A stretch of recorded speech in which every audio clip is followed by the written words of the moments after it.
우리 계속해서 우리 고린도후서 우리 9장 8절부터 15절까지 말씀 보도록 하겠습니다. 고린도후서 9장 8절부터 15절까지 말씀입니다.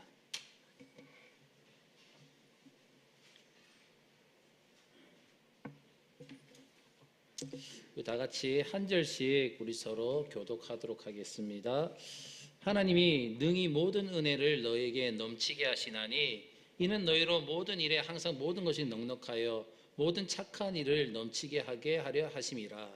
기록된 바 그가 흩어 가난한 자들에게 주었으니 그의 의가 영원토록 있느니라 함과 같으니라. 심는 자에게 씨와 먹을 양식을 주시는 이가 너희 심을 것을 주사 풍성하게 하시고 너희 의의 열매를 더하게 하시리니 너희가 모든 일에 넉넉하여 너그럽게 연보를 하면 그들이 우리로 말미암아 하나님께 감사하게 하는 것이라. 이 봉사의 직무가 성도들의 부족한 것을 보충할 뿐 아니라 사람들이 하나님께 드리는 많은 감사로 말미암아 넘쳤느니라. 이 직무로 증거를 삼아 너희가 그리스도의 복음을 진실히 믿고 복종하는 것과 그들과 모든 사람을 섬기는 너희의 후한 연보로 말미암아 하나님께 영광을 돌리고 또 그들이 너희를 위하여 간구하며 하나님이 너희에게 주신 지극한 은혜로 말미암아 너희를 사모하느니라. 말할 수 없는 그의 은사로 말미암아 하나님께 감사하노라. 아멘. 할렐루야. 자, 오늘 본문의 말씀에서는 이제는 지난주에 이어서 이제 풍성하게 주시는 하나님에 대해서 이제 말씀을 하고 있습니다. 사도 바울은 고린도 교인들에게 그들이 하나님의 말씀에 순종해서 남을 도울 수 있는 그런 여유가 있는 것 자체가 얼마나 크신 하나님의 사랑이냐라고 지금 말씀하고 있습니다. 만약 하나님께서 이 고린도 교인들에게 너희들이 굶주려 가면서 만약에 예루살렘 교회를 도우라고 이렇게 하셨다면 그 하나님은 매우 인색한 분이실 거예요. 너희들이 굶어가면서 도와라. 하나님께 그렇게 하지 않으신다는 것이죠. 사도 바울이 여기서 말하고자 하는 것은 뭐냐면 하나님께서는 그들에게 우선 먹을 것을 주셨습니다. 우선 그들에게 고린도 교회 성도들에게 먹을 것을 주셨고 그 다음에 예루살렘 교회를 도울 여유를 주셨다는 것입니다. 굶어가면서 도우라는 것이 아니라 먹을 것을 그들에게 먼저 주셨고 그들에게 도울 수 있는 여유를 주셨다는 거예요. 하나님은 주시지도 않고 남을 도우라고 이렇게 말씀하신 분이 아니라는 것이죠. 아무것도 나에게 주시지 않으면서 도우라고 그렇게 하시지 않는다는 것입니다. 하나님께서 나를 도우라고 하실 때에는 반드시 여분의 것을 주시는 것입니다. 여분의 것을 주어서 남을 도우라고 하시는 것입니다. 만약 하나님께서 거래하듯이 꼭 우리에게 필요한 것들만 그 비용만 공급해 가지고 그 필요한 비용만 공급해 주신다면 우리의 생활은요 어떻게 되겠습니까? 전혀 여유를 갖지 못할 것입니다. 그러나 하나님께서는 넘치게 주시는 거예요. 풍성하게 주셔서 선한 일을 하는데 힘들지 않게 하시는 것입니다. 자, 오늘 본문 8절 말씀 다 같이 읽어볼까요? 본문 8절입니다. 다 같이 읽겠습니다. 시작. 하나님이 능히 모든 은혜를 너희에게 넘치게 하시나니 이는 너희로 모든 일에 항상 모든 것이 넉넉하여 모든 착한 일을 넘치게 하려 하심이라. 아멘. 그러면 하나님께서 우리에게 이렇게 풍성하게 주시는 이유가 무엇입니까? 성경은 방금 읽은 말씀 보니까 항상 모든 것이 넉넉하여 착한 일을 넘치게 하게 하려 하심이라. 이렇게 풍성하게 주시는 이유에 대해서 말씀하고 있어요. 항상 모든 것이 넉넉하여 착한 일을 넘치게 하게 하려 하심이라. 자, 과거에 모든 것이 어려웠을 때에는 돈만 있으면 하나님과 이웃을 위해서 이런 일도 하고 저런 일도 하겠다, 그런 바람이 있었다는 것이죠. 어느 정도 훈련 기간이 지난 후에 이제 정상적인 사회생활을 하면서 물질적으로 넉넉해지면요 어려웠을 때에 마음먹었던 그 좋은 일을 하라고 하나님께서 넉넉하게 주신다는 것입니다. 그렇다면 우리가 어려웠을 때에 해야 할 일이 무엇이겠습니까? 그러면 우리가 어려웠을 때에 해야 할 일, 다른 건 아닙니다. 그냥 이를 악물고 어려움을 참아내라는 것이 아니에요. 차마 내 것을 요구하는 것이 아닙니다. 새로운 기회가 왔을 때에 내가 어떤 선한 일을 하겠다는 밑그림을 그려 놓으라는 것입니다. 나에게 기회가 왔을 때에 어떤 선한 일을 할 것이다라는 그런 밑그림을 그려 놓으라는 것. 그런 밑그림이 없으면요, 정말 정신없이 다른 사람을 따라가다가 아무것도 하지 못할 경우가 많이 있는 것입니다. 그런데 막상 그런 좋은 시절이 오면 우리를 망설이게 하는 것이 있어요. 막상 그런 좋은 시절이 오길 기다렸는데 그 시절이 왔어요. 근데 나를 망설이게 하는 것이 있죠. 다름 아닌 바로 이 모든 것이 하나님께서 주신 것이 아니라 우리가 고생해가지고 이룬 것이라는 그런 생각이 마음 가운데에 남는다는 것입니다. 하나님이 주신 것이 아니야. 내가 고생해서 된 거야. 그런 마음이 나의 마음 가운데 남는 것이죠. 생긴다는 것입니다.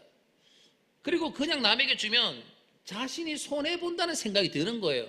내가 그냥 주면 내가 손해본다, 그런 생각이 들게 되는 것이죠. 이런 갈등은 항상 우리 안에 존재하는 것이 당연한 것입니다. 우리 안에 존재합니다. 마음 한쪽에서는 하나님께서 맡기신 것이라는 생각이 있고, 그리고 다른 한쪽에서는 자신이 고생해서 번 돈이라고 아까운 마음이 있습니다. 그래서 우리 안에서 두 마음이 싸우게 되는 거예요. 두 마음이 싸우게 되는 것입니다. 마음 한쪽에서는 아무것도 남기지 말고 어려운 사람들에게 다 나누어 줘야 된다는 그런 생각이 있고, 다른 한쪽에서는 다음 기회를 대비해서 좀 더 쌓아두자라는 그런 마음이 있습니다. 그런데 저의 생각으로는요, 이런 생각이 드는 자체가 대단히 믿음이 좋은 거예요. 왜냐하면 대부분의 사람들은요, 갈등조차도 하지 않습니다. 이런 것에 대해서 갈등조차도 하지 않아요. 힘들게 번 것은 모두 자신의 것이고 자신을 위해서 써야 한다, 이렇게 생각을 합니다. 그러나 철저하게 가난해 본 적이 있는 사람들은요, 머리로는 지금 가진 모든 것이 하나님의 것이라는 사실을 내가 알고 있지만 의지는 이것을 포기하고 싶어 하지 않는다는 것이죠. 그래서 내가 어릴 때에 힘들게 살아온 사람들일수록 이런 것이 더 강해질 수가 있는 거예요. 옛날처럼 그렇게 가난하게 살고 싶지가 않기 때문에 그렇다는 것이죠.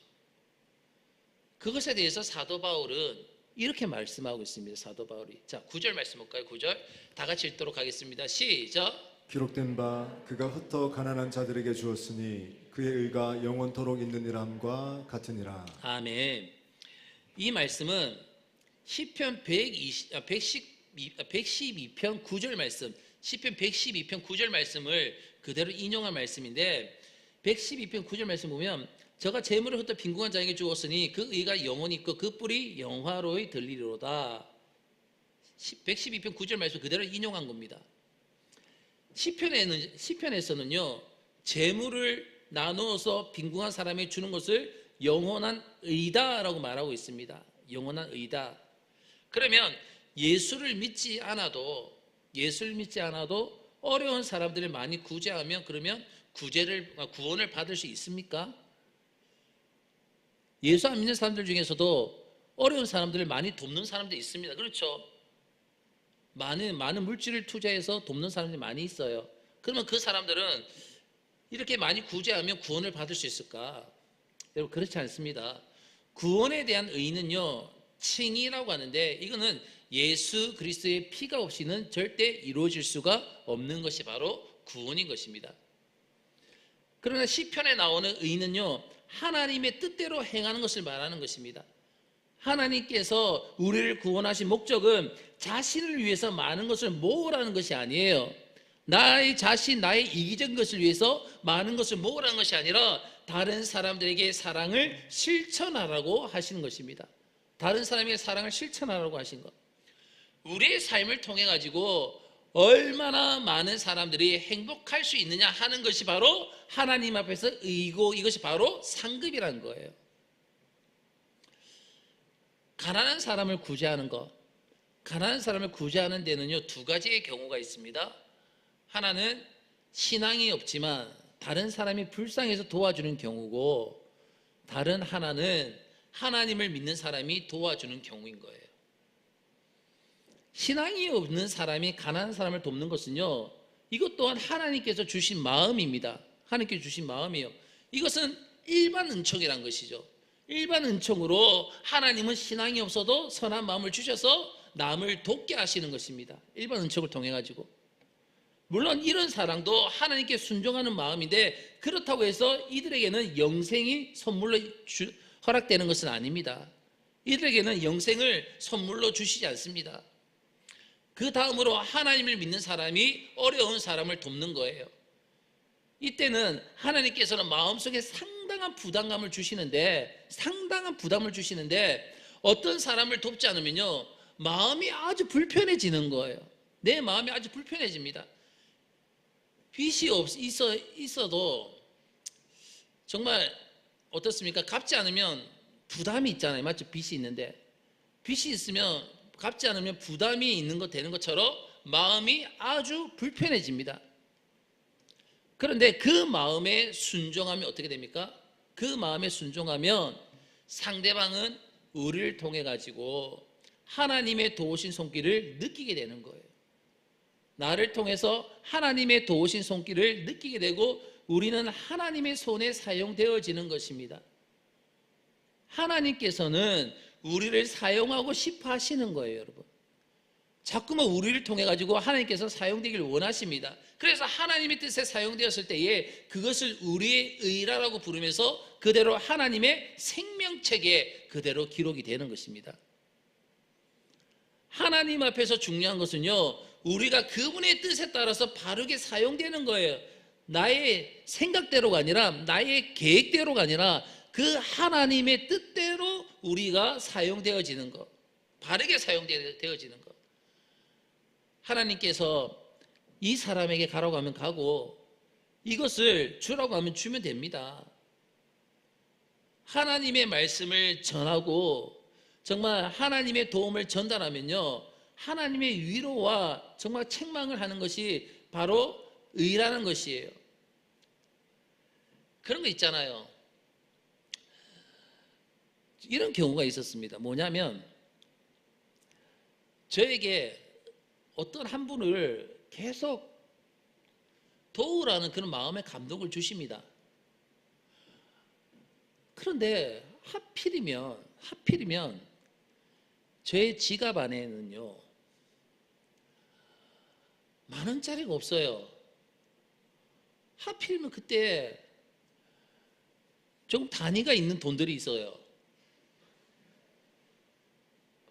아, 이거 심한 갈등이 생겨요, 안 생겨요?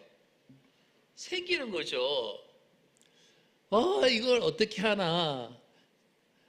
이걸 갖다가 또 가서 또 바꿔가지고 드리는 것도 도와주는 것도 그것도 그거고. 갈등이 있어요. 그때는 이렇게 하니까, 얼마나 감사하고, 속에 있는 딱 막혔던 뻥 뚫린 것 같은 그런 은혜가 있는지 그냥 돌아보시다 그거 다 주면 돼. 있는 거 해가지고 다 그거 가지고 그러면서 항상 하는 말이 있죠. 죄송합니다. 제가 가진 게 이거밖에 없습니다. 지금 많은데 죄송합니다. 이거밖에 없습니다도 드리면 되는 거예요. 그러면 처음에는 이런 거예요. 이거 어떡하지?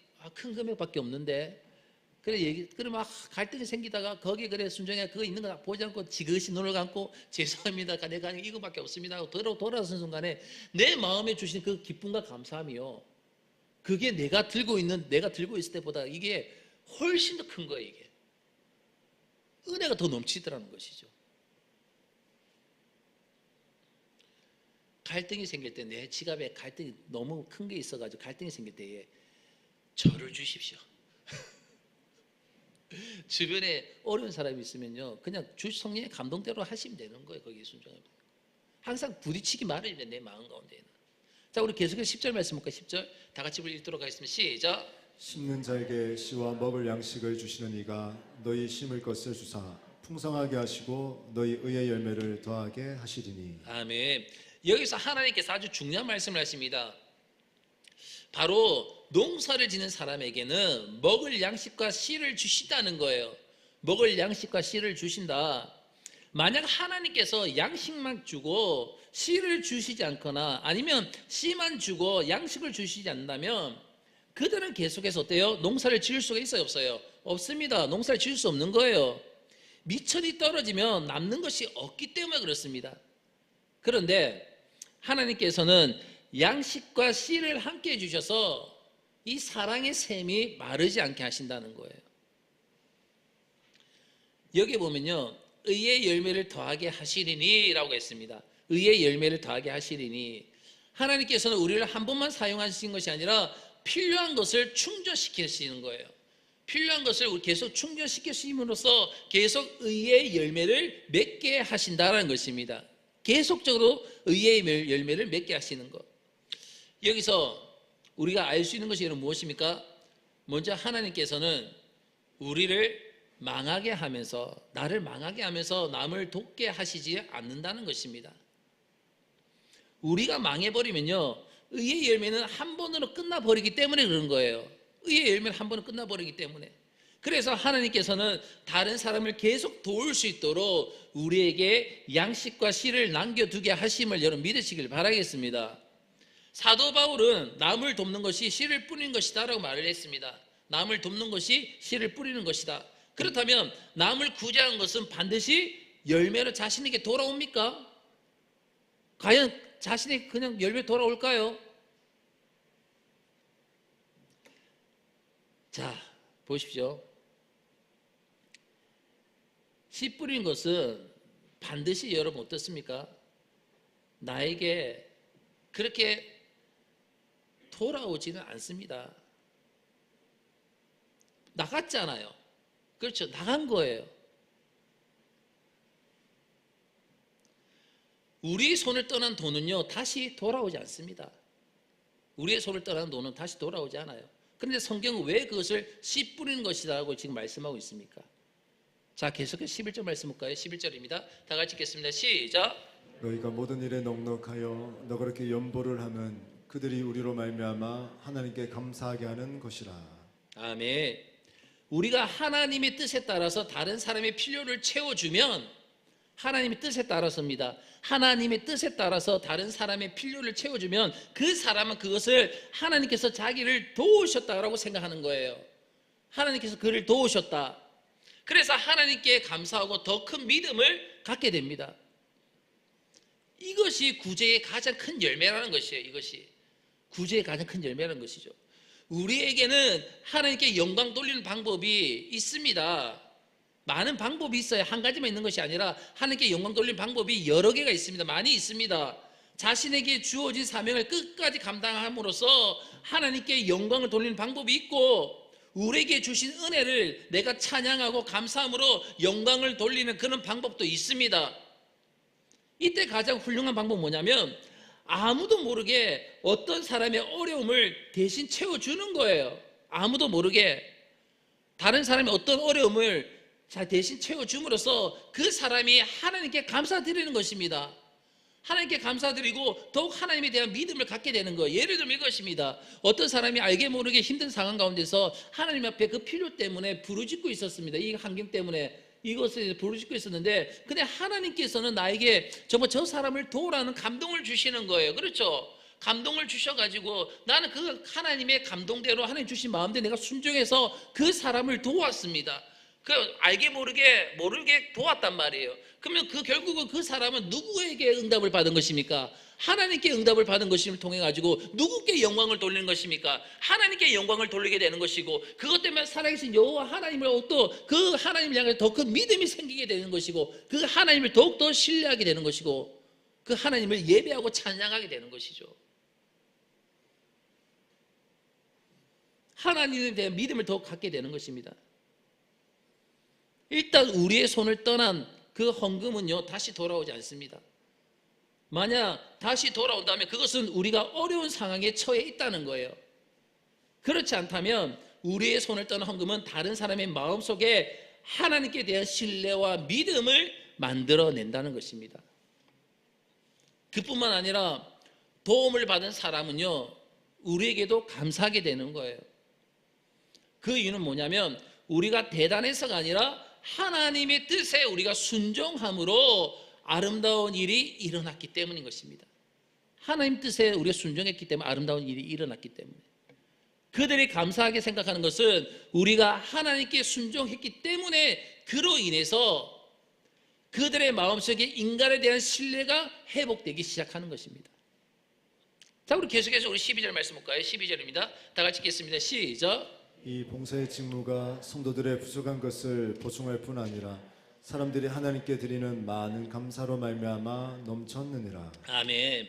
여기서 말하는 이 봉사의 직무가 여러분 무엇입니까? 봉사의 직무, 바로 예루살렘 교회를 위한 구제입니다. 지금 예루살렘 교회가 어렵잖아요. 그 교회를 위한 구제예요. 단순하게 부족한 부분을 채우는 것이 아닙니다. 단순하게 그들의 필요를 채우는 것이 아니라 고린도 교인들의 신앙에 대한 표현이라는 거, 이거는 하나님께 대한 신앙에 대한 표현이라는 것이죠.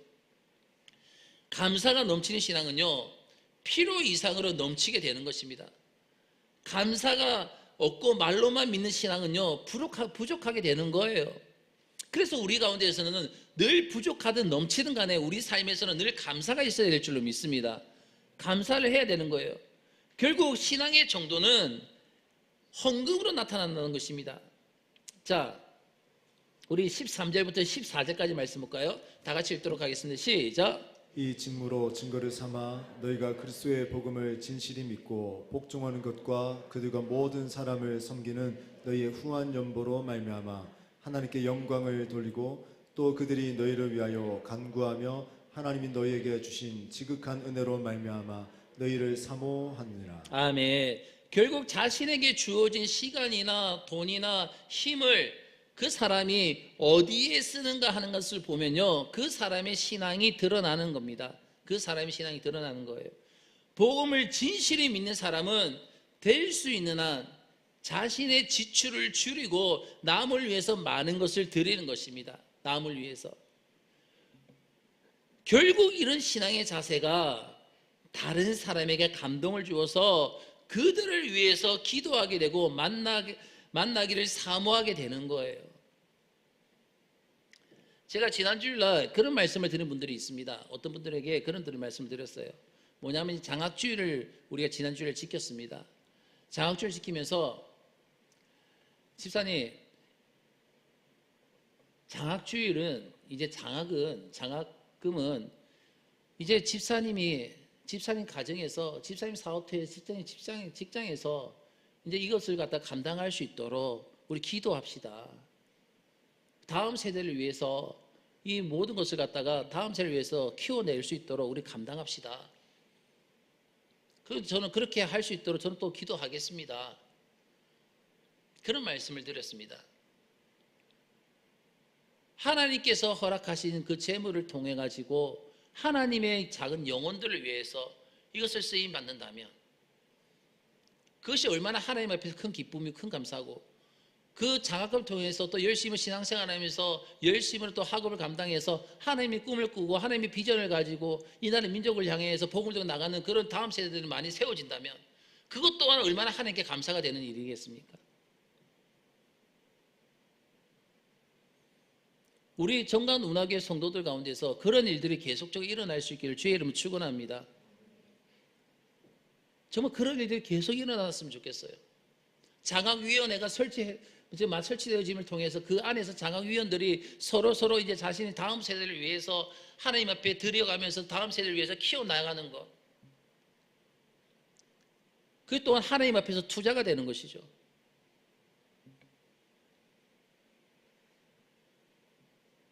챙길 것을 다 챙기고 자신은 조금도 손해보지 않는 사람은요, 남에게 감동을 줄 수가 없습니다.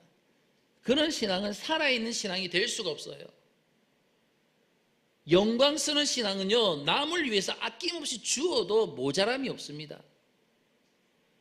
이런 신앙은요, 서로 기도하게 만들고 서로 사모하게 만드는 거예요. 서로 기도하게 만드는 것이고 서로 사모하게 만드는 것입니다.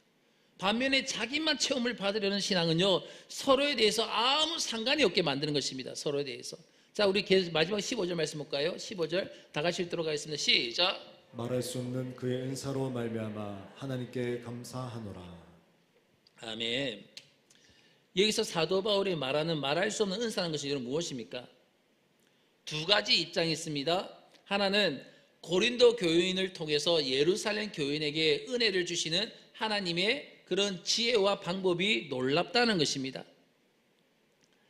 하나님께서는 아무리 부족해도 한 번씩 기회를 주시는 것 같아요. 한 번씩. 그때만 놓치지 않는다면 그동안 부족했던 모든 것을 다 보충할 수가 있습니다. 그 대신에 그 기회를 놓치면요, 정말 가치 없는 교회가 되고 마는 거예요. 그 다른 하나는 뭐냐면, 이런 구제의 기초가 되는 예수 그리스도의 은혜가 놀랍다는 것입니다. 그 은혜만 생각하면요, 아무리 많은 것을 내놓는다 하더라도 부족한 거예요. 하나님의 사랑과 은혜를 통해 가지고 예수 그리스도의 십자가의 죽으심과 피 흘림을 통해서 내가 지옥에 갈 수밖에 없는데, 나를 구원케 해주신 하나님의 백성 삼으시고 하나님의 자녀 삼으시고 기도할 때에 아버지라고 부르게 하시고 그 기도에 응답해 주시는 그 하나님, 그 은혜를 주신 하나님 앞에 내가 어떠한 것을 다 드린다 할지라도 우리는 아깝지 말아야 될 줄로 믿습니다. 영원한 생명을 주신 우리 하나님 앞에 내가 드리는 어떤 것이라 할지라도 우리는 아까워해서는 안 될 줄로 믿습니다. 하나님께서 사용해 주신 것을 우리가 감사하게 생각하는 주의 성도 되시길 주의 이름으로 축원합니다. 저는 이 두 가지가 같은 뜻이라고 생각하는 거예요. 진정으로 하나님의 은혜를 아는 사람은 하나님께 사용되는 자체로 기뻐하는 겁니다. 내가 하나님 앞에서 작은 것이라 할지라도 사용되는 그 자체로 기뻐하는 거예요. 아직 하나님께 자신을 가치가 있다고 생각하시기 때문이라는 것이죠. 하나님은 하나님의 자녀들, 하나님의 백성들, 여러분들을 기쁨으로 사용하시기를 원하십니다.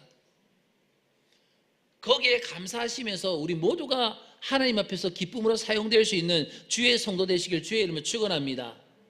그 하나님의 은혜에 감격하여서 주변에 도움을 받은 사람들이 하나님 앞에 더 큰 영광을 돌리게 된다면 그것이 곧 하나님께 영광이 올려지는 것이고 나의 삶이 하나님 앞에 올려드리는 것입니다. 우리 믿음의 모든 성도들은 정말 하나님 앞에서 아낌없이 믿음으로 쓰임받으시길 간절히 부탁드리겠습니다. 다 같이 기도드리겠습니다.